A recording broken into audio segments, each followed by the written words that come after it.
जी, अस्सलाम वालेकुम।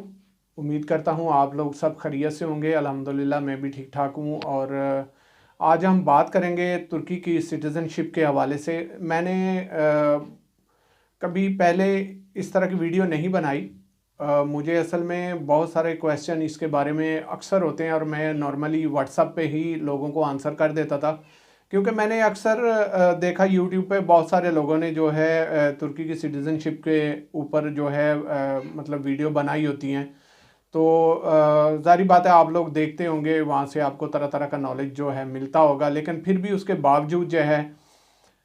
बावजूद लोग मुझे क्वेश्चन करते रहते हैं अक्सर, क्योंकि मेरे साथ बहुत सारे क्लाइंट्स जो हैं व्हाट्सएप पे बहुत सारा टच रहते हैं। और मैं इसलिए अक्सर वीडियो में व्हाट्सएप का ही जिक्र करता हूँ, क्योंकि मेरे साथ व्हाट्सएप पर ही सवाल होता है और इसलिए ज़ाहिर बात है मैं उसी का नाम लूँगा। तो मेरी कोशिश होती है कि मतलब जो है प्रॉपर आंसर किया जाए। लेकिन आजकल कुछ व्हाट्सएप पे ज़्यादा जो है वो मतलब बहुत सारे मैसेजेस वगैरह हैं जो कि इसके रिलेटेड भी हैं और इससे मिलते जुलते भी हैं, और कुछ डिफरेंट मैसेजेस वगैरह भी होते हैं। तो किसी टाइम ये होता है कि मैं अब ज़्यादातर व्हाट्सएप के साथ टच नहीं हूँ, क्योंकि कोरोना की वजह से यहाँ पे टोटली जो है लॉकडाउन है और गाहे बगाहे जो है कर्फ्यू का सिलसिला भी रहता है। तो मैं व्हाट्सअप जब देखता हूँ तो बहुत सारे मैसेजेस वगैरह एक साथ इकट्ठे हो जाते हैं। तो मेरी कोशिश होती है इनको मिला के तो मैं एक वीडियो बना दूँ, ताकि जो है लोगों को जो है कम से कम कुछ ना कुछ तसल्ली हो जाए। तो आज हम बात करेंगे इन्वेस्टमेंट के हवाले से, क्योंकि इसके हवाले से मुझे बहुत सारे मैसेजेस आते हैं और बहुत सारे लोग जो हैं इसकी तुर्की की मतलब सिटीज़नशिप के हवाले से बात करते हैं। तो बेसिकली आज हम बात करेंगे सिटीज़नशिप के हवाले से तुर्की की, और इसमें कुछ मैं आपको चीज़ें बताऊंगा जो इंशाल्लाह और भी आपको उससे फ़ायदा होगा, और आपको कुछ मतलब आइडिया होगा कि क्या तुर्की की सिटीज़नशिप के पीछे ही भागना चाहिए या कि और भी कुछ ऑप्शन जो है उसको भी उस पर भी फोकस किया जाए। तो आज जो हम बात करने वाले हैं इन्वेस्टमेंट के हवाले से, आपको पता है कि यहाँ पे तुर्की में सबसे जो फास्टर वे है, सबसे फास्टर वे वो ये है कि आप 2.5 लाख की इन्वेस्टमेंट करें, 2.5 लाख डॉलर की। क्योंकि एक टाइम था कि तुर्की ने $10 लाख इस पे ऊपर रखा हुआ था कि $10 लाख अगर आप यहाँ पे इन्वेस्ट करते हैं तो आपको तुर्की की सिटीजनशिप जो है मतलब ऑन द स्पॉट जो है विद फैमिली, और वो भी तकरीबन यानी 2 महीने 3 महीने 90 डेज़ के अंदर अंदर आपको मिल जाती थी। लेकिन इन्होंने क्या किया कि देखा कि बहुत सारे लोग इंटरेस्टेड नहीं होते होंगे। जारी बात है, क्योंकि $10 लाख जो है एक बड़ी अमाउंट थी। उसके बाद ये स्लोली स्लोली डाउन होते होते जो है अब $2.5 लाख पे आ गए। $2.5 लाख की अगर आप इन्वेस्टमेंट करते हैं तुर्की में तो आपको सिटीजनशिप जो है फ़ौरन जो है वो मिल जाती है विद फैमिली। मतलब वो जो इन्वेस्टमेंट है वो इस तरीके से है कि अगर आप तुर्की में $2.5 लाख की जो है आप प्रॉपर्टी ख़रीदते हैं, जो कि गवर्नमेंट को आपने जो है डॉक्यूमेंट्स में शो करनी है कि हमने 2.5 लाख की जो है टोटल जो है अमाउंट से प्रॉपर्टी ख़रीद ली है, और जो है वो जो गवर्नमेंट है वो आपको सिटीज़नशिप दे देती है। लेकिन उसके बाद एक ऑप्शन और भी है, अगर आप 2.5 लाख जो है उसकी फिल फॉर प्रॉपर्टी नहीं ख़रीदना चाहते तो आप उसके अगेंस्ट जो है बैंक में पैसे रख दें। बैंक में पैसे फिर जो है वो आपको $5 लाख जो है वो रखना होगा तकरीबन 3 साल तक। 3 साल तक आप उसको वहाँ से विड्रॉ नहीं कर सकते, उसको यूज़ नहीं कर सकते। वो 3 साल तक आपकी पेमेंट जो है ब्लॉक रहेगी। अगर आप 2.5 लाख भी इन्वेस्ट करते हैं एज ए प्रॉपर्टी इन्वेस्ट करते हैं प्रॉपर्टी में, तो वो भी तकरीबन जो है 3 साल तक आप जो है उसमें आप उसको यूज़ नहीं कर सकते, उसमें वो प्रॉपर्टी जो है आप बेच नहीं सकते। ठीक है, उसके ऊपर आपको जो है सिटीज़नशिप जो है तुर्की की वो मिल जाती है। या फिर आप बैंक में जो है पैसे जमा करवाते हैं $5 लाख, तो वो 3 साल तक आप वहाँ से नहीं निकाल सकते। आप सिटीज़नशिप जो है उसके ज़रिए भी आपको फौरी जो है वो मिल जाती है। उसके बाद सेकंड जो लोगों का क्वेश्चन होता है वो ये होता है कि यार हम लोग वहाँ पे शादी का सिलसिला क्या है, कैसा है।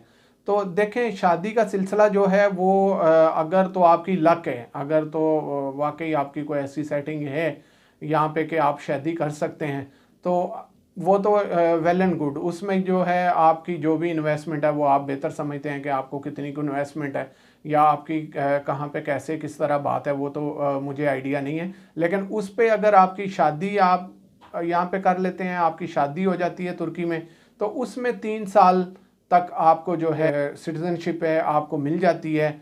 वो भी एक फास्टर वे है, वो भी तकरीबन all over the world faster way यही है तकरीबन जो है।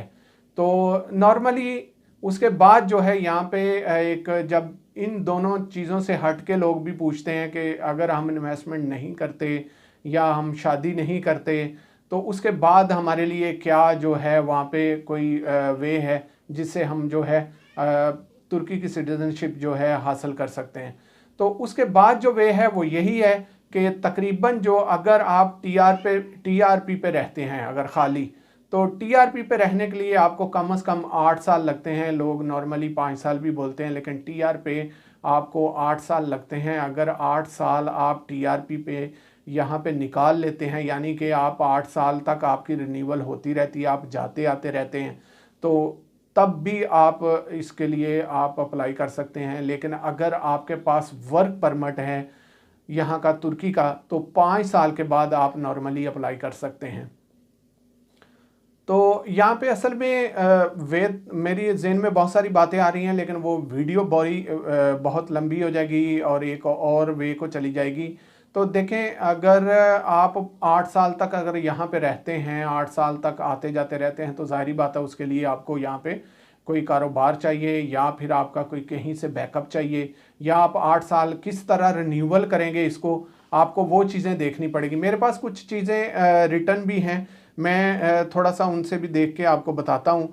यहाँ पे बेसिकली इस तरह है कि 3 चीज़ें तकरीबन मैंने आपको बता दी हैं। एक तो इन्वेस्टमेंट के ज़रिए आपको जो है सिटीजनशिप मिल सकती है। नंबर 2, आपको शादी के ज़रिए सिटीजनशिप मिल सकती है, या फिर आपकी टीआर जो है 8 साल तक तकरीबन जो है वो रिन्यूअल होती रहे, तो आपको तब सिटीजनशिप के लिए आप अप्लाई कर सकते हैं। या फिर आपके पास एक और ऑप्शन है कि आपके पास जो है वर्क परमिट हो तुर्की का, तो उसके बाद 5 साल के बाद आप जो है फिर अप्लाई कर सकते हैं सिटीजनशिप के लिए। तो एक और भी चीज़ है, एक और भी वे है। आपको पता है कि यहाँ पे 2020 में जो है रूल्स चेंज हो गए। 2019 में ये बिल्कुल नॉर्मल चल रहा था, नॉर्मल रिन्यूअल हो रहा था, और 2019 के एंड पे इन्होंने अनाउंसमेंट कर दी थी कि हम लोग जो है 2020 में जो है एक नया रूल लेके आ रहे हैं, नई कानून लेके आ रहे हैं, जिस पे आपकी टीआर जो है अगर तो वो ऑप्शंस आप हमें शो कर पाएंगे, वो ऑप्शन देंगे, वो स्टेटस अगर आपका यहाँ पे होगा तो हम आपकी टीआर रिन्यूअल करेंगे, वरना अदरवाइज़ आपकी टीआर जो है हम रिन्यूअल नहीं करेंगे। तो लिहाजा 2020 में जो फिर रूल आए वो आप लोगों को शायद पता ही होगा कि या तो आपको अपनी प्रॉपर्टी शो करनी होगी, या फिर आपको अपना बिजनेस शो करना होगा, उसके बाद या फिर आपको वर्क परमिट शो करना होगा। तो 2020 में ये अभी मसले मसाइल अभी शुरू हुए ही थे, तो उसके बाद जो है कोरोना आ गया। कोरोना की वजह से अब जो है टीआर दोबारा से नॉर्मल जो है वो अप्लाई होना शुरू हो गई है। लेकिन इसके बाद मुझे आइडिया नहीं है कि ये लोग वही रूल्स को कंटिन्यू करेंगे या कि भाई ये नॉर्मल जो है मतलब लोगों को देना शुरू कर देंगे।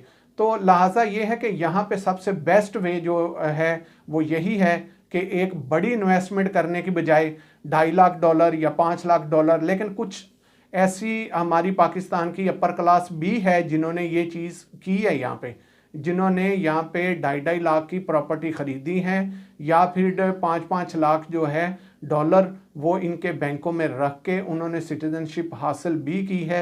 लेकिन ये भी मेरे सुनने में आया है कि वो लोगों ने 2-4-5 लोगों ने मिल के भी किया है। तो मतलब इस तरह काफ़ी सारे लोगों ने तरीक़ाकार किया है, काफ़ी सारा ऑप्शन जो है इस तरह निकल आते हैं। वो इंशाल्लाह इस वीडियो में आपको काफ़ी सारा आइडिया हो जाएगा। लेकिन कुछ जो है मिडिल क्लास या थोड़ा सा जो कुछ ना कुछ अफोर्ड कर पाते हैं, उन्होंने क्या किया है कि कोई ना कोई फ्लैट ख़रीद लिया है या लैंड ख़रीद लिया है या ऑफिस ख़रीद लिया है या कुछ इस तरह की प्रॉपर्टी जो है उन्होंने ख़रीद ली है जो कि $2.5 लाख को तो मतलब टच नहीं करती, लेकिन ये है कि उसके ऊपर ये होगा आपका कि आपका एवरी ईयर टीआर जो है रिन्यूअल होता रहेगा। सबसे बेस्ट वे है अब तुर्की में 2020 का सबसे बेस्ट वे जो है वो यही है कि अगर आप नॉर्मली कोई फ्लैट ख़रीद लेते हैं तो आपकी जो टीआर है वो लाइफ टाइम रिन्यूअल होती रहती है। एवरी ईयर रिन्यूअल का जो सिलसिला है वो आपका डर खौफ जो लोगों को पड़ा हुआ है वो ख़त्म हो जाता है। सबसे बेस्ट वे यही है। तो उस पे ऊपर बहुत सारे लोगों ने अब यहाँ पे इन्वेस्ट किया है कि उन्होंने कोई फ्लैट ख़रीद लिया है या ऑफिस ख़रीद लिया है, कोई दुकान ख़रीद लिया है या लैंड ख़रीद लिया है। तो उसमें ये होता है कि आपका नाम एक एज ए इन्वेस्टर आ जाता है, उसके ऊपर आपकी टीआर जो है वो हमेशा के लिए रिन्यूअल होती रहती है। इस तरह आप 5 ईयर्स अगर निकाल जाते हैं तो उसके बाद जो है आप नॉर्मली जो है सिटीज़नशिप के लिए अप्लाई कर लेते हैं, अप्लाई हो जाता है। इस तरह आप सिटीज़नशिप जो है हासिल कर सकते हैं। उसमें ये होगा कि आपको बड़ी इन्वेस्टमेंट भी नहीं करनी पड़ेगी, फिर उसके बाद जो है वर्क परमिट के सिलसिले में भी नहीं पढ़ना पड़ेगा, किसी बिजनेस के सिलसिले में नहीं पढ़ना पड़ेगा। आप आते जाते रहेंगे, इसी तरह आपके 5 साल निकल जाएंगे तो आप सिटीजनशिप के लिए अप्लाई कर देंगे। क्योंकि यहाँ पे अगर वर्क परमिट लेते हैं आप तो वो भी आपको पता है कि मंथली पे करना पड़ेगा आपको गवर्नमेंट को, क्योंकि उसके ऊपर टैक्स है। और अगर आप नॉर्मल यहाँ पे रहते हैं तो आपको टीआर का शायद इशू आएगा, ये कोरोना के बाद ही पता चलेगा कि ये नॉर्मल कंटिन्यू रखते हैं या कि फिर वही जो 2020 के रूल्स हैं वो बीच में फिर ये शामिल करते हैं। तो फिर जो है लोगों को ये कहते हैं कि फलां वाला स्टेटस लेके आओ, अगर प्रॉपर्टी खरीदी है तो तब आप रह सकते हैं, या मतलब जो भी जिस तरह मैंने आपको सारी डिटेल ऑलरेडी आपको बता दी है। तो लेकिन दोस्तों यहाँ पे अब ये हो गई सिटीजनशिप के हवाले से बात जो है तुर्की तक। तो अब मैं आपको एक छोटे छोटे आइडिया देता हूँ। उसमें यह है कि आप अगर तुर्की में आते हैं, क्योंकि मैं इस टॉपिक पर बात करने लगा हूँ जो कि लोग मुझे क्वेश्चन करते हैं सिटीजनशिप के ऊपर। तो देखें तुर्की पर ही लोगों ने काफ़ी सारा फोकस किया हुआ है। तो सिटीजनशिप जो है ज़्यादातर लोग मुझे ये पूछते हैं कि क्या हम वहाँ पे शादी का कोई सिलसिला हमारा बन जाएगा, कोई जुगाड़ बन जाएगी।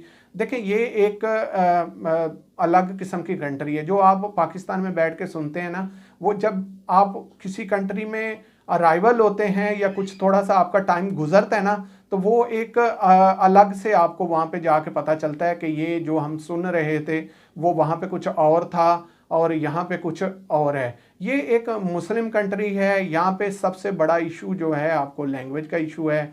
और जाहिर बात है जिस कंट्री की आपको लैंग्वेज नहीं आती उसमें आपको काफ़ी सारा सेटल होने में टाइम लगता है, और उसमें इस तरह की कोई शादी वादी की सेटिंग बनाने में भी जाहिर बात है जब आपको एक लैंग्वेज ही नहीं आएगी, आपको बात ही करनी नहीं किसी से आती, तो आप मतलब इस तरह का सिलसिला कर कैसे करेंगे। तो लेकिन कुछ कंट्रीज़ ऐसी हैं इंशाल्लाह उसके ऊपर मेरी वीडियोस आने वाली हैं जिसमें आप इंग्लिश से काफ़ी सारा सहारा ले सकते हैं। उन कंट्रीज़ में लोग ओपन माइंडेड लोग हैं और वो लोग आपसे जल्दी मुंसलिक हो जाते हैं, जल्दी अटैच हो जाते हैं, वहाँ पे आपकी बात जल्दी बन जाती है। तो कुछ ऐसी कंट्रीज़ भी हैं मेरे ज़हन में जिसके ऊपर मैं वर्किंग कर रहा हूँ। तो इंशाल्लाह आपको बहुत जल्द जो है वो वीडियो भी मिलेगी, उससे भी आपको काफ़ी सारे बेनिफिट होंगे और काफ़ी सारे वे जो हैं इंशाल्लाह सेटलमेंट के मिलेंगे और ट्रैवल करने के मौके भी इंशाल्लाह आपको बहुत सारे फराहम होंगे उससे।